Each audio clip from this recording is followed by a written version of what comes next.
हमारी सरकार जो है, हमारे प्रशासन जो वहां पर काम कर रहा है, उसका कहीं कहीं कुछ न कुछ लेकुना है। इस वजह से इस तरीके की स्थिति है कि पाकिस्तान जो कि हमसे छोटा देश है, अगर हम उसको आर्मी के लेवल पर तोलें तो कहीं पर भी खड़ा होता हुआ नजर नहीं आता है। भारत के सामने बहुत बौना है, लेकिन उसके बावजूद भी इस तरीके की वो नापाक हरकतें कर जाता है। जी बिल्कुल, उनके मेहरा जी के जो मनोभावनाएं हैं, उनका ये मानना है कि भारतीय जवान है वो सुरक्षित रहने चाहिए और कोई इस तरह की अगर घटनाएं होती है वो पाकिस्तान के साथ इसका बदला लिया जाना चाहिए। जहां तक इक्विपमेंट्स की बात है, बॉर्डर पे जिस तरह का सिस्टम बना हुआ है, पाकिस्तान से किसी भी रूप में भारतीय सेना कमजोर नहीं, इनफैक्ट पाकिस्तान के ऊपर बहुत ज्यादा भारी पड़ता है, चाहे हथियारों का मसला हो, चाहे हमारे सैनिक ताकत का मसला हो, लेकिन पाकिस्तान के द्वारा इस तरह की हरकतें कायराना तरीके से की जाती है। और इस जहां भी जो घटना हुई है जिसमें म्यूटिलेशन हुआ है 2 सैनिकों का, ये इस तरह से, हालांकि पाकिस्तान ने ऑफिशियली इसको एडमिट नहीं किया है, लेकिन एक तरह से ये सर्जिकल स्ट्राइक है पाकिस्तान का, क्योंकि भारत की सीमा के अंदर 250 मीटर अंदर घुस करके एक कंस्पिरेसी के तहत ये घटना अंजाम दिया गया कि लैंडमाइंस है, एक पेट्रोलिंग पार्टी वहां पर गया और उस एक घात लगाकर उनके ऊपर यह हमला किया, अगर म्यूटिलेट करके उनके अंग भंग कर करके चले गए वापस, और उसको एडमिट भी नहीं कर रहे हैं। सो एक तरह से पाकिस्तान की ये एक षड्यंत्र, इट वाज प्री प्लान्ड, एक कंस्पिरेसी मान सकते हैं आप।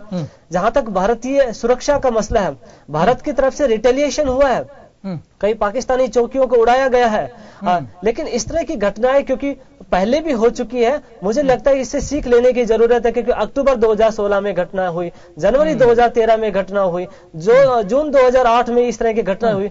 कब तक भारतीय जवान पाकिस्तान के षड्यंत्रों का शिकार होते रहेंगे?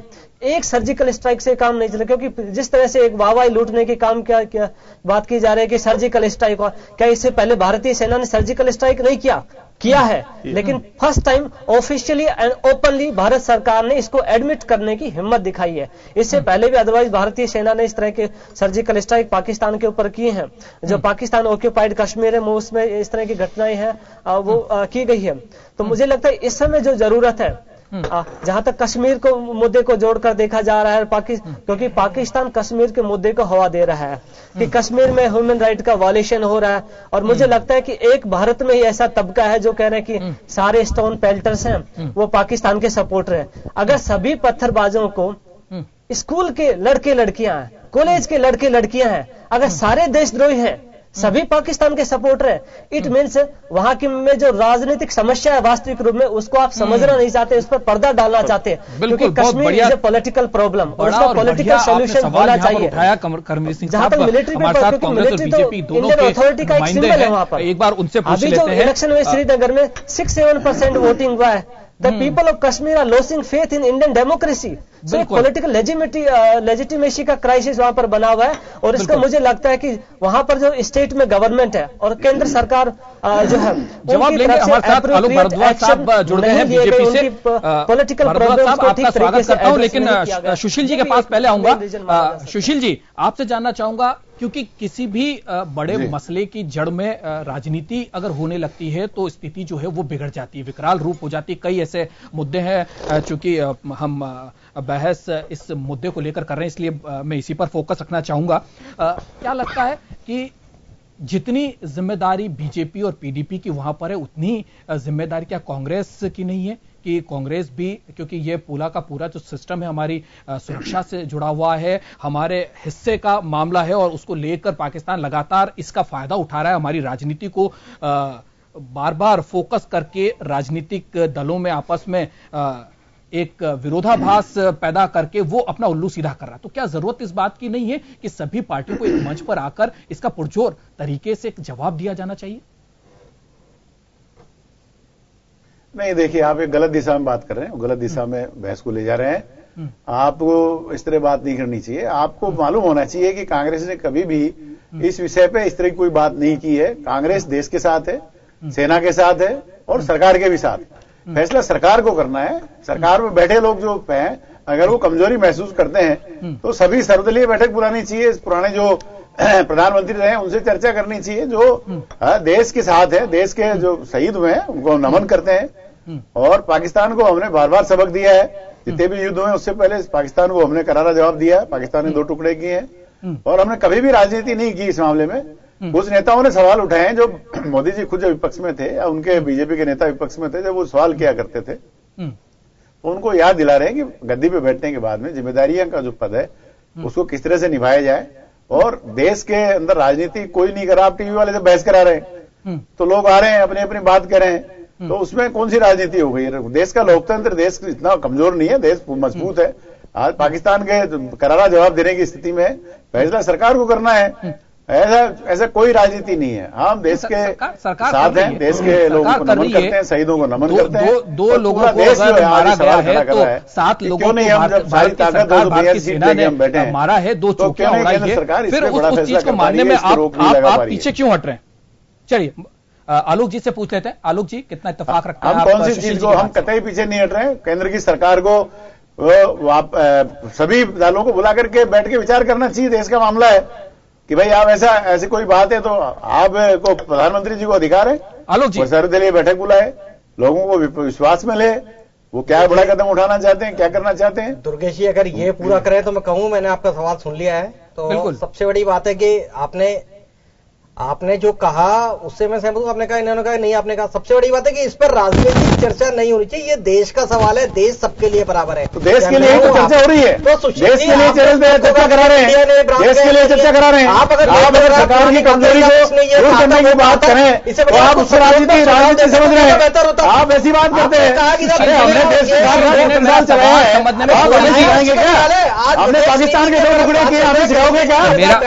मेरा सुशील जी से सवाल यही था, मेरा सुशील जी से सवाल यही था कि ये मसला देश की सुरक्षा की बात करते थे और आज जनता आपसे जवाब पूछ रही है तो राजनीति की बात कर रहे हैं। वो राजनीति कर रहा है। आज देश के लोगों के साथ राजनीति कर रहे हैं, देश की जनता के साथ राजनीति कर रहे हैं। आप फैसला नहीं कर पा रहे हैं। आपने जो विदेश नीति में आप फेल हो रहे हैं, आप देश में व्यवस्था को नहीं बना पा रहे हैं। आप टोटल फेलियर हो रहे हैं, राजनीति की बात कर रहे हैं, राजनीति की बात आप कर रहे हैं। आप देश के जनता जो पूछ रही है, आप देश की जनता जो सच्चाई है, देश के सैनिकों के साथ हो रहा है, केंद्र सरकार इसके लिए जिम्मेदार है, देश के प्रधानमंत्री इसके लिए जिम्मेदार है। प्रधानमंत्री जी देश के विपक्ष की पार्टियों में एक साथ आप पहले करनी होगी, प्रधानमंत्री लेनी होगी। पूरा सभी राजनीतिक दल के साथ करें, सरकार के साथ करें। आप फेल हो रहे हैं, खुद आप फैसला नहीं कर पा रहे हैं और आप दूसरी पार्टियों में ठीक डोल रहे हैं। ये तो आपकी फेलियरशिप है, तो कहीं ठीक सरकार की फेलियर। तो सारी जनता देख रही है कौन किस पर डोल रहा है। चलिए जनता की बात है, आप जनता को जवाब दो, आप भाषण मत दो। जनता आपसे जवाब चाहती है, फैसला चाहती है, आपसे भाषण नहीं सुनना चाहती है। आपको देश इसलिए नहीं सुन पाए कि आपके भाषण सुने, आपकी राजनीति सुने। देश की जनता फैसला चाहती है, देश की जनता आपसे जवाब चाहती है और जवाब देना है आपको। आपको 282 सीटें दे करके सरकार में बैठे हैं, उसके बाद सरकार नहीं है, सीटों की बात आपके करें तो आपको सरकार से जुड़ा हुआ मामला है और आप कमजोरी नजर आ रही है और विपक्षी पार्टियों को बुलाएं और बड़ा फैसला करें। आप कहते थे सैनिकों के हाथ बांध रहे हैं, सैनिकों हाथ खोलो, किसने बांध रखे सैनिकों कर रहे हैं? क्या दिक्कत आ रही है? रणवीर सिंह साहब, आपकी तरफ आना चाहूंगा मैं। टोटल विदेश नीति के मामले में, कश्मीर के मामले में आपकी सरकार फेल रही है। आपसे जिगरी जुड़ते का देश को किसने देश की आजादी का आंदोलन हमने लड़ा, देश को आजाद हमने कराया, देश को विकास के रास्ते में लेके आए, आज लेके आए, उससे आगे नहीं ले जा पा रहे। आप अटके हुए हैं, आप हर जगह फेल हो रहे हैं और आप जो है राजनीति की बात कर रहे हैं। आप फैसला करिए, नेता के साथ खड़ा है। चलिए, हमारे इस कार्यक्रम को कई हमारे दर्शक भी देख रहे हैं और वो भी अपनी प्रतिक्रिया देना चाहते हैं। भिलवाड़ा से रामदेव जो है वो हमारे साथ जुड़ गए, जरा उनकी प्रतिक्रिया ले लें, वो क्या कुछ सोचते हैं इस पूरे मसले को लेकर। रामदेव, क्या सोचते हैं आप, जिस तरीके से लगातार पाकिस्तान की तरफ से नापाक हरकत हो रही है, आपकी क्या प्रतिक्रिया है? हमारी प्रतिक्रिया ये है सर कि पाकिस्तान पर दोबारा सर्जिकल स्ट्राइक होना चाहिए।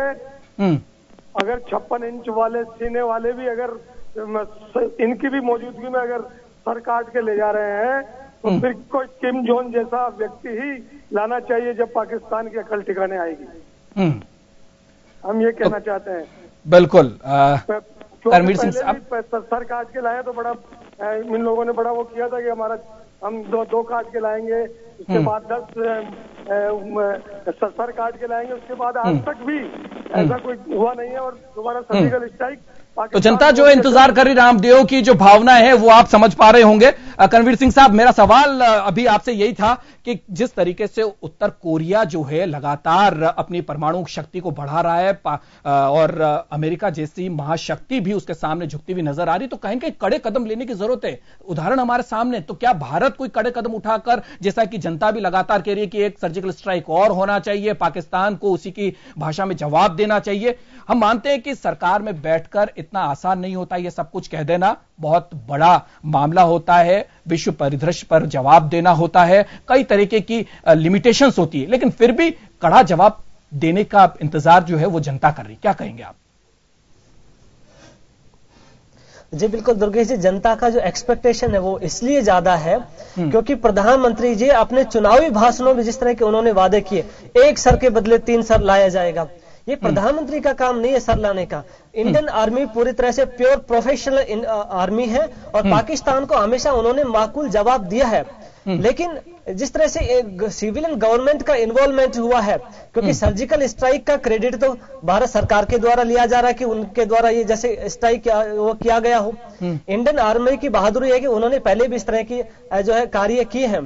तो मुझे लगता है क्योंकि जनता की एक्सपेक्टेशन ये है किसी भी भारतीय जवान की कोई शहादत नहीं होनी चाहिए। अगर कोई इस तरह की घटना हो तो उसकी बॉडी के साथ कम से कम सम्मानजनक व्यवहार किया जाना चाहिए, क्योंकि वार टाइम में भी इस तरह की कायराना हरकतें हैं वो नहीं की जाती जैसा कि पाकिस्तान के द्वारा किया गया है।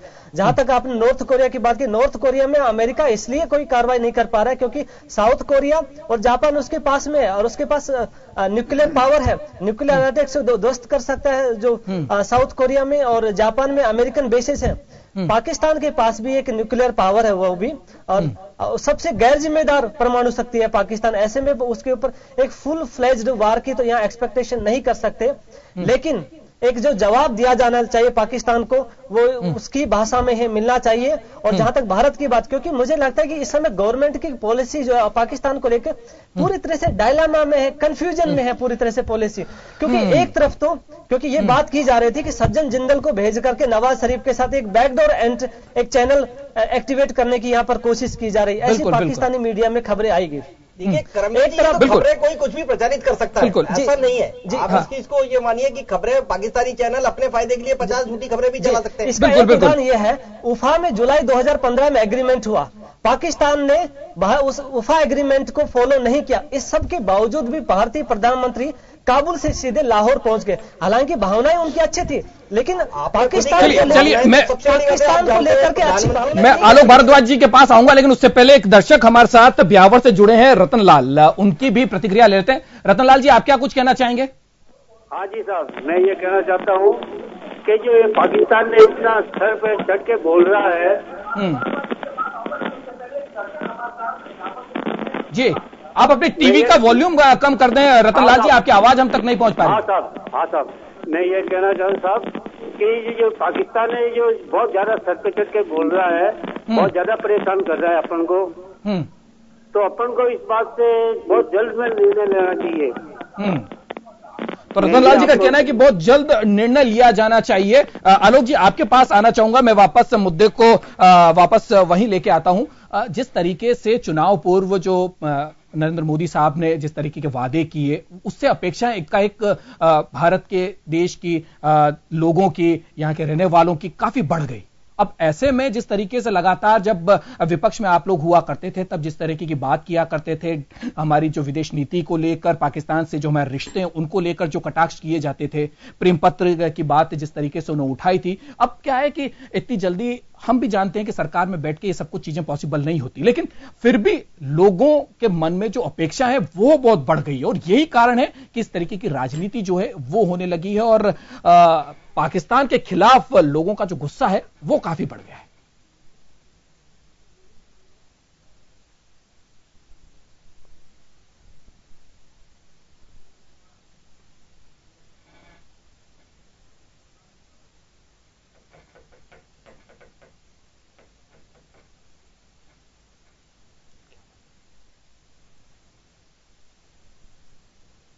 यहाँ बैठे हैं, मैं राजनीति विज्ञान के हिसाब से भी अगर शिक्षक के रूप में भी उसको कहना चाहूं तो आपको ये मैं बताना चाहूंगा उसका क्या भावार्थ कि माकूल जवाब दिया जाएगा, किसी से भी ना तो कोई से दबा जाएगा, जो भी देश की तरफ आंख उठा के भी देखेगा उसको माकूल जवाब दिया जाएगा। तो जवाब आप देख रहे हैं कि सेना तुरंत, जैसा कल सेना ने कहा, आपने देखा कि अगर हमारे 2 सैनिकों के संग जो निंदनीय कृत्य हुआ है, मैं कह रहा हूं कि ऐसा कृत्य करने से वाले को भी सोचना चाहिए था, उस पाकिस्तान को पता नहीं क्या है ये, लेकिन जवाब जो आपके सामने, हमने जवाब भी उसका दिया सेना ने। लेकिन युद्ध किसी चीज का समाधान नहीं होता है, युद्ध जो है युद्ध समाधान नहीं है। लेकिन डायलॉग जो है, विदेश नीति जो बनती है वो बहुत वृहद स्तर पे होती है। बिल्कुल, पाकिस्तान आज जो ये सब कर रहा है सबको पता है कि सारी चीजें पाकिस्तान की अंदरूनी स्थिति कितनी खराब है। अफगान सीमा पे आज जो स्थिति है उसको देखते हुए वो चाहते हैं कि इस पर बॉर्डर पे यहाँ तरफ जाए, वो विश्व का ध्यान विस्थापित करना चाहता है, एक नए सिरे में भटकाना चाह रहा है, ये भटकाने तुर्की के इस मुद्दे को हम आगे बढ़ाएंगे, लेकिन हमारे साथ ब्यावर से एक और दर्शक जुड़ गए, समाधान खुद करेंगे। एक और दर्शक जुड़ गए, गोविंद अग्रवाल साहब जुड़ गए, उनकी प्रतिक्रिया ले लेते हैं। डॉक्टर साहब हमारे साथ एक और दर्शक जुड़े, उनकी भी प्रतिक्रिया ले लेते हैं। आप देखेंगे क्या पूरी जनता इस बात को जानती है कि हम कभी अपना गर्दन नहीं झुकाएंगे। जवाब जो भी है, देश का हित सर्वोपरि है, राष्ट्र हित में अगर कुछ भी होगा वो कोई कुछ बर्दाश्त नहीं किया जाएगा। देश सर्वोपरि है और देश सर्वोपरि रहेगा, देश हित के लिए सब कुछ किया जाएगा। चलिए, बहुत बढ़िया बात है कि अगर सरकार इस तरीके से सोचती है तो ये बहुत बढ़िया बात है और हम इसका माकूल जवाब भी देंगे। हमारे साथ गोविंद अग्रवाल साहब ब्यावर से जुड़ गए, उनकी प्रतिक्रिया लेते हैं। अग्रवाल साहब, आप क्या कुछ कहना चाहेंगे? सर जी नमस्कार जी। सर, मेरा सवाल ये है कि नरेंद्र मोदी जी, खुद बीजेपी का कार्यकर्ता, मतलब पक्का मोदी जी का पूरा फैन हूँ। मेरा सवाल सिर्फ ये है कि मोदी जी का जो 56 इंच का सीना है, तो उन्होंने 56 इंच का सीना 55 इंच का तो दिखा दिया। अब वो 56 इंच का सीना वो कब दिखाएंगे जब वो पाकिस्तान को पूरी तरह से सबक दिखा देंगे? तो ये क्या वजह है जिसकी वजह से ये पाकिस्तान बार बार अपने वहाँ पे जवानों को ढेर कर देता है और अपने जवान जाके वहाँ से लाशें उठा के इसके परिवार को सौंप देते हैं? आखिर ये कब तक चलेगा?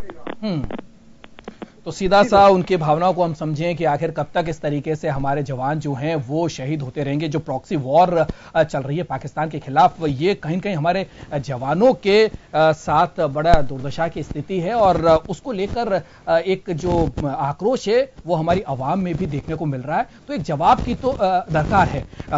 प्रहलाद सिंह जी, क्या जवाब दिया जा सकता है? किस तरीके से सरकार को आगे आना चाहिए और क्या कुछ कमियां रह जाती है सरकार के और सेना के बीच में?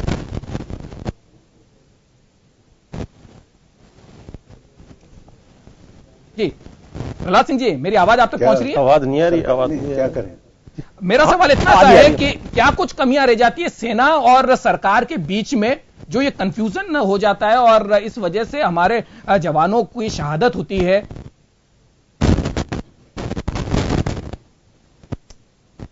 फिर बंद हो गया, चल उन तक आवाज नहीं पहुंच पा रही है। एक बार सुशील जी के पास मैं वापस लौटना चाहूंगा। सुशील जी, जिस तरीके का ये मसला है बड़ा इंपॉर्टेंट है और डिप्लोमेसी और हमारी विदेश नीति और जिस तरीके से किसी देश के खिलाफ जी, ये देश का मामला है, देश का सबको मिलकर के और सरकार को जो सहयोग चाहिए वो निश्चित रूप से सभी लोग कर रहे हैं, ऐसी कोई बात नहीं। सरकार को खुद फैसला लेने में सक्षम है जी।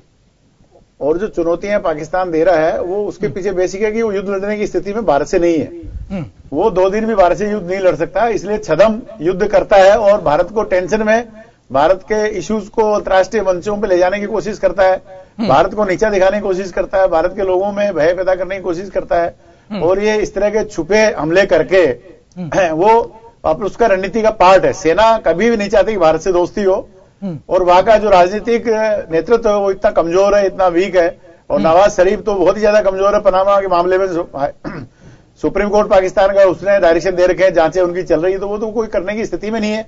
उससे कोई बात करें या नहीं करें कोई फर्क नहीं पड़ता।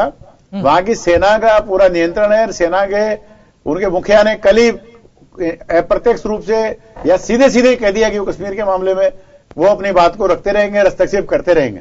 तो ऐसी स्थिति में वहां की परिस्थितियां विकट हैं। पाकिस्तान आंतरिक गृह युद्ध की स्थिति में फंसा हुआ है। वहां के खुद आतंकवादी वहां उनके स्कूलों पे, वहां पर संस्थाओं पे हमले कर रहे हैं। तो जो स्थितियां हैं वो आप पूरे देश के दुनिया के सामने जो अंतर्राष्ट्रीय स्तर पे जो वातावरण बन रहा है, सरकार को कड़ा तो चाहे वो अमेरिका का मामला हो, चाइना का मामला हो, चाहे कोरिया का मामला हो। उदयपुर से राकेश हमारे साथ जुड़ गए, एक बार उनकी भी प्रतिक्रिया ले लेते हैं। प्रधानमंत्री जी को जी राकेश जी, क्या कुछ प्रतिक्रिया आपकी? नमस्कार साहब जी। हमारा सर ऐसी निवेदन है, एक बार ऐसा अटैक करना चाहिए पाकिस्तान के बॉर्डर के ऊपर, ताकि जन्मों जन्मों तक ये याद रखें और अपने गर्दन काटने वाली सारी चीजें बंद हो जाएगी देश के अंदर सर। तो उबाल आप देख सकते हैं कि इस तरीके से उबाल जो है लोगों में है, अवाम में है, और पाकिस्तान के खिलाफ कार्रवाई की बात जो है वो लगातार आ रही है। एक छोटी सी समीक्षा मैं आपसे चाहूंगा करणवीर सिंह साहब, क्या हमारी डिप्लोमेसी, क्या हमारी जो भारत के जो रिश्ते पाकिस्तान से, क्योंकि हम युद्ध नहीं लड़ सकते, युद्ध किसी के भी फेवर में नहीं होता, ये पाकिस्तान भी जानता है और इसीलिए प्रॉक्सी वॉर करता रहता है, तो क्या डायलॉग का जो खत्म हो गया है, एक राह जो बनी हुई थी, क्या वो वापस से एक बार शुरू करने की जरूरत है? जी दुर्गेश जी, जैसे आपने कहा कि मिलिट्री लेवल के ऊपर मुझे लगता है इंडियन आर्मी को और ज्यादा इक्विप्ड करने की और ज्यादा एफिशिएंट बनाने की जरूरत है, और इसमें इजराइल से भी टेक्नोलॉजी है वो इंपोर्ट की जा सकती है, जैसे कि मोदी जी जाएंगे जून में, और मुझे संभावना है इस मामले में वो आगे भी कुछ करेंगे। मेरा सवाल सरकार की मंशा पर नहीं है, मेरा सवाल सरकार की रणनीति के ऊपर है। पाकिस्तान के साथ अगर एंगेजमेंट करना चाहते हैं एंगेजमेंट कीजिए, लेकिन डायलामा में नहीं रहना चाहिए। पाकिस्तान को इंटरनेशनल लेवल पे आइसोलेट करने की जरूरत है। आज ही वहां के डॉन अखबार में मोईद यूसुफ ने लिखा है कि टेररिस्ट एक्टिविटीज पाकिस्तान कर रहा है कश्मीर में, इसकी वजह से इंटरनेशनल ह्यूमिलिएशन पाकिस्तान का हुआ है। मुझे लगता है ये इंटरनेशनल ह्यूमिलिएशन और ज्यादा हो, इसके ऊपर गवर्नमेंट ऑफ इंडिया को फोकस करना चाहिए, और मिलिट्री है वो अपने लेवल पर अपने तरीके से रिटेलिएशन इसका लेगी, उसमें कोई शक नहीं है। चलिए, तो हम भी इसी बात का इंतजार करेंगे कि जब जून में प्रधानमंत्री जी इजराइल जाएंगे तो वहां से नए तरीके के जो इक्विपमेंट्स जो हैं वो लेकर आएंगे, और हमारी जो बॉर्डर सिक्योरिटी फोर्सेस हैं उनको और ज्यादा स्ट्रेंथन किया जाएगा, ताकि पाकिस्तान जो है इस तरीके की नापाक हरकत करने से पहले भी 10 बार 100 बार सोचे। और कोशिश यही रहनी चाहिए भारत की सरकार की भी और सभी दलों की भी कि वो सरकार का साथ दे और पाकिस्तान को अलग थलग करने की जो रणनीति लेकर भारत की सरकार चल रही है उसमें सहयोग प्रदान करे, ताकि विश्व परिदृश्य में पाकिस्तान को बेनकाब किया जा सके, आतंकी देश उसे घोषित किया जा सके, ताकि इस तरीके की हरकत जो है वो ना हो, और हमारा जो हिस्सा कश्मीर है वो हमारा हिस्सा बना रहे, और वहां पर हमारे जवानों को शहादत देने की जरूरत ना पड़े। तो फिलहाल हमारे खास खबर में आज के मुद्दे में इतना ही। देश और दुनिया की तमाम खबरों के लिए आप देखते रहिए जन टीवी, और हमारे साथ जो डिग्निटीज जुड़े, बीजेपी से मनीष पारिक साहब, आलोक भारद्वाज साहब, कांग्रेस से सुशील शर्मा साहब, प्रहलाद सिंह साहब एक्स आर्मी मैन हैं, करणवीर सिंह साहब विदेश मामलों के जानकार, और हमारे दर्शकों ने जो अपनी प्रतिक्रिया दी उसके लिए बहुत बहुत शुक्रिया। तो फिलहाल खास खबर में इतना ही। देश और दुनिया की तमाम खबरों के लिए आप बने रहिए जन टीवी के साथ। नमस्कार।